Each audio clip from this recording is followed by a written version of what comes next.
Saya juga pernah belajar bahwasannya terkait mimpi itu adalah mimpi yang datang dari syaitan. Seperti itu. Jadi, apakah ini benar mimpi dari seorang ayah yang diberikan melalui Allah Subhanahu wa Ta'ala?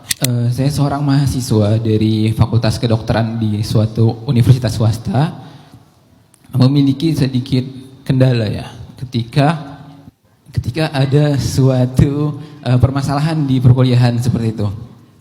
Yang dimana saya sudah mencoba untuk berusaha takalluf, berdamai dengan takalluf, kemudian juga tadi mencoba untuk mengalihkan kegiatan dengan mungkin apa ya bahasanya, memelihara seperti itu, memelihara hewan seperti itu.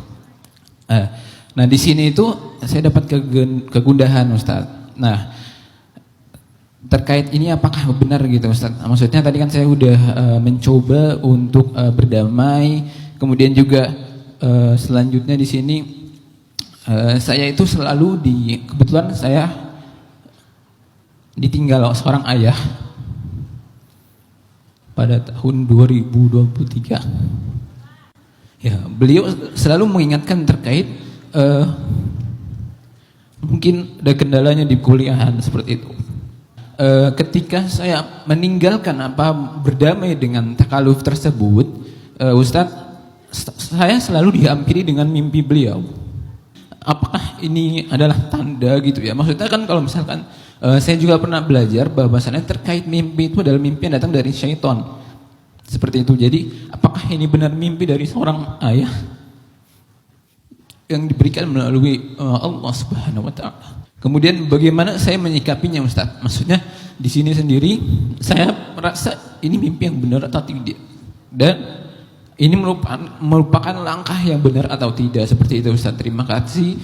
Kenapa muncul mimpi segala macam, kan itu ada penjelasan ilmiahnya.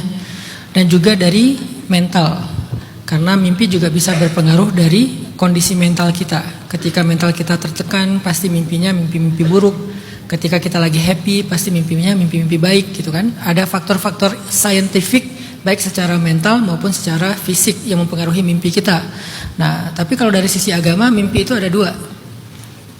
Ada tiga sih. Ada ilham,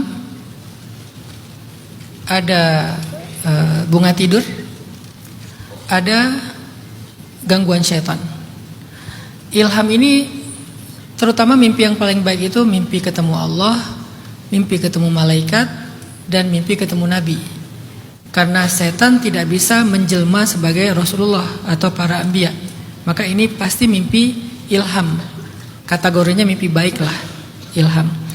Ada juga yang sama-sama ilham, mimpinya itu mimpi kode-kode gitu. Kayak ngelihat cahaya putih, ngelihat warna-warna tertentu. Karena setiap warna itu ada tafsir mimpi.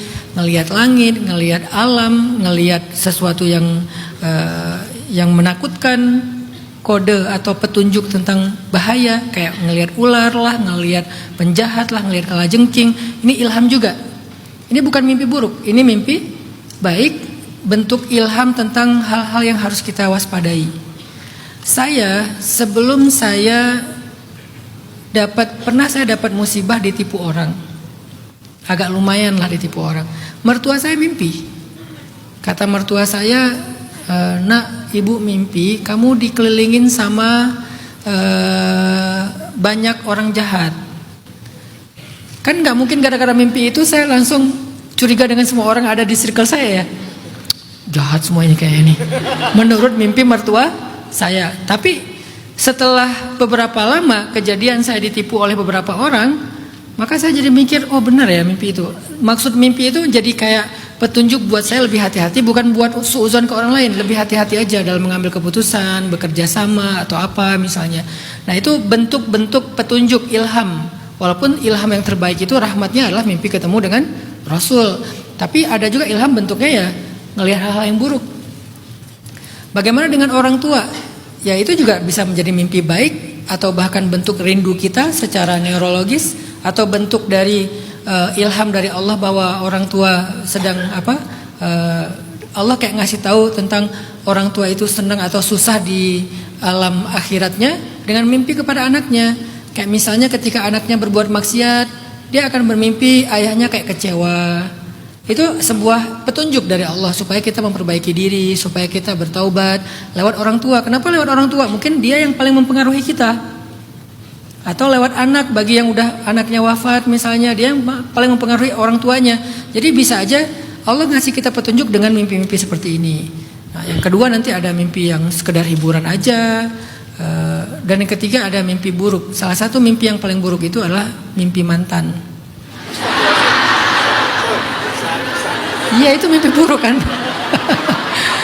Mimpi mantan yang udah selesai, itu mimpi buruk. Kalau itu yang terjadi, nauzubillah, pas bangun tidur langsung auzubillah minasyaitonirrajim.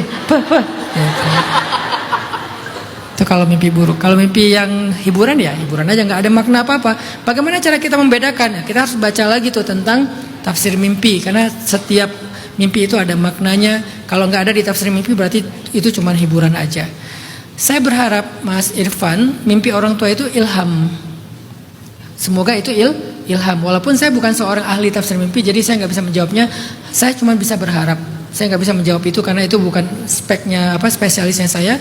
Semoga itu adalah petunjuk ilham baik supaya Mas Irfan lebih semangat lagi. Karena ayah itu adalah simbol perjuangan bagi Mas Irfan yang selalu menasihati untuk lebih semangat lagi, untuk berjuang lagi.